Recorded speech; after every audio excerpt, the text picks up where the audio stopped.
I guess I've always had sort of the want to create, and I've always felt like this need to create. I've always had it.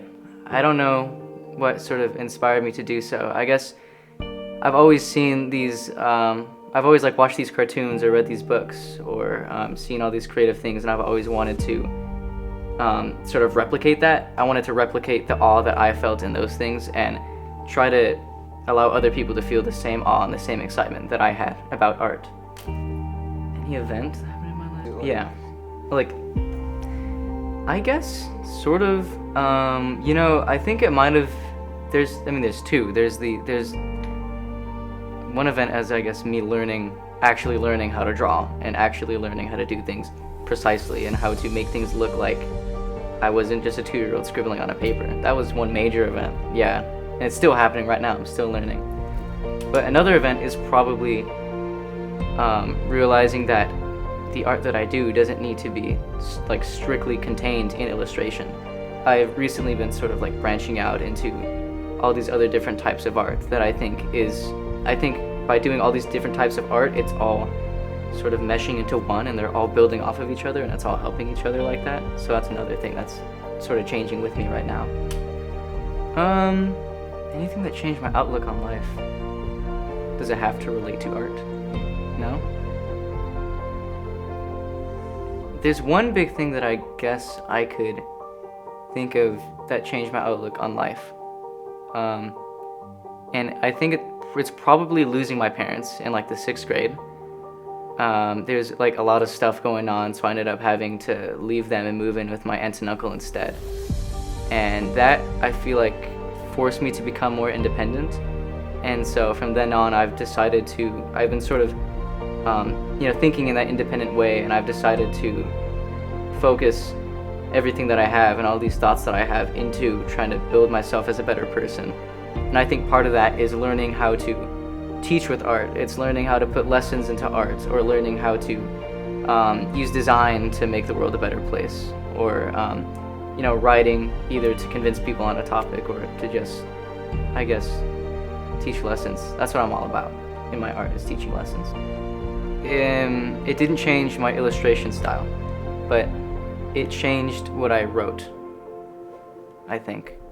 Because with illustration, I always give myself these projects to work on, and I actually don't channel my emotions into my illustrations as much as other artists do.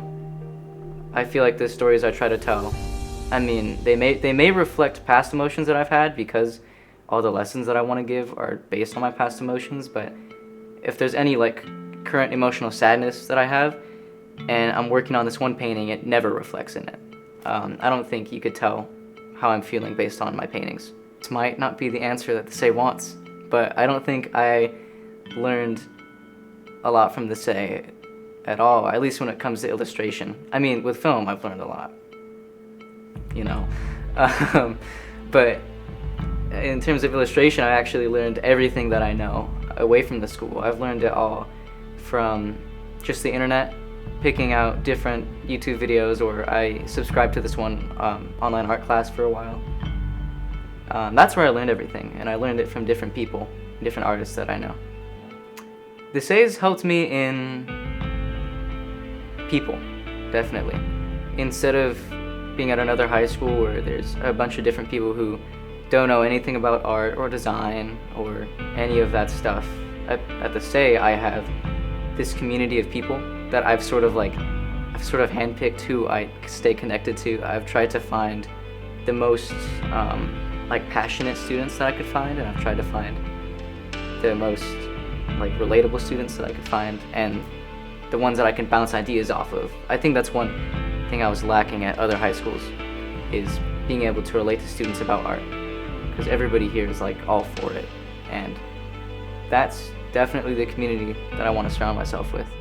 The two main people that I want to name are, I guess, my brother, Mitchell Hunt, and then my brother-in-law, Eric Castleman. Those two people have helped me a lot, especially, I'm a mini version of my brother, basically. It's really weird. And then a lot of the art that I've learned, or a lot of tips and tricks that I've learned, I got from my brother-in-law. So those people have definitely helped me a lot. They've inspired me with their art and how they come at it from a more like business lens. And then there's plenty of other artists, like too many that I can count or name right now off the top of my head. I don't know why, but it goes back to my like need to create. Everything that I see that sparks sort of inspiration in me or sparks awe or joy, I just feel like I want to recreate it. I don't know why I do. I've just always had it and I'm always striving for it. So I guess everything that I see every day, especially the people, that's why I wanted those connections, is because talking to these people and hearing all of their inspirational stories or their uninspirational stories, you know, I feel like those inspire me to create my own thing or to create more. That's what it is. They don't reflect individual pieces, but they reflect projects. I guess that also goes back to the theme. If I have a certain experience that I want to teach or I want to talk about, I create a whole project that goes on for either weeks or days or months or however long it takes. Even if I'm not feeling that the same way by the end of the project, it's still based on the feeling that I had like a few months prior or a few weeks prior. So I guess in some ways it does reflect now that I think about it, but it's just not as fragile or sensitive to my emotions as other people. I don't know if digital media, but definitely creating. I want to create now, and I will always want to create my whole life. I want to definitely turn it into a career. I don't think I could imagine myself doing any other job or being in any other career except for like creating and being creative. Yeah. Somewhere that I can always get clients from is definitely with my graphic design, doing different branding, like, you know, doing different brand identities or creating logos for people. I guess it's the same thing, but, or just editorial layout, all that stuff. That's something that I could rely on probably for the rest of my life if I ever need a backup. It's so tough. Why do you like it? Because you're great at it. Thank you. Why do you do it? I love it. It feels really good to be able to accomplish the same awe that other people gave me, or to give other people the same awe that other people gave me. And I don't see it as much of like a greed thing. Like, I don't want people to go up to me and tell me like, oh, this is so great, or this is like amazing, you know? I actually really like it when people, if I just create some sort of art and I put it out there and nobody knows it's me, but everybody still really likes it. I think that's one of my favorite things, actually, is having people appreciate my art even though they don't know who I am. This can go deep. This can go into some... There's just some sort of innate thing that we have as humans, I feel like, to appreciate beauty and to appreciate creativity and making things. That's why we have everything here. That's why this, you know, film or interview is even being made. You know, it's because everybody has this sort of this want or need to experience beauty. Even if they're not creating it, everybody, there's always just this balance between beauty and aesthetics with, I guess, like the tool aspect of it or the utility aspect of it. And I think people should appreciate it, especially today. I think everybody should support as many artists as they can. Because art is, I feel like a lot of people don't realize, it's hard work. A lot of people take artists for granted or take designers for granted. You know, everything in here was designed and created, and everything in here was thought through. You know, even before when it was like a bank, you know, that was thought through, and then the Say came in and they redid it. They had to change that. You know, every single thing that we use in life is created by somebody and thought through by somebody. And I think that's something just to be appreciated, because somebody took their time and effort to make something look beautiful and to make something work. And I guess it goes back to the question as to why they do that. Maybe there is no why. Maybe that's the best part about appreciating art, is that they do it just for the beauty and just for the good of other people. There's two things that I can remember. I guess there's three. One of them is, I think it's the earliest thing I remember creating. And it was on my dad's office chair.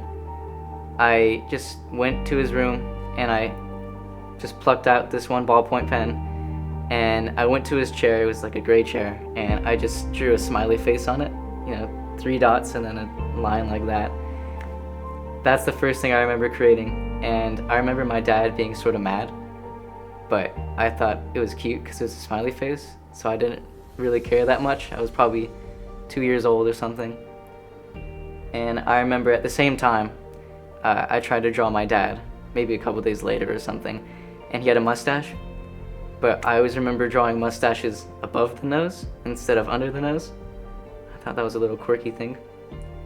But the first time I remember putting like effort into something and being and causing people, like the first time I put effort into something and allowed people to feel with my art, I think, was in preschool. I was probably 4 years old, and the teacher asked us all to draw a farm, and to draw yourself on the farm or a barn or whatever comes to your mind when you think about that. So I drew this guy standing there. There was a nice green patch of grass, and it was a barn and an apple tree and a blue sky. But at the same time, I was also interested in Legos. So I drew every single little stud that a Lego has, and I did all of that just to combine two of my passions together.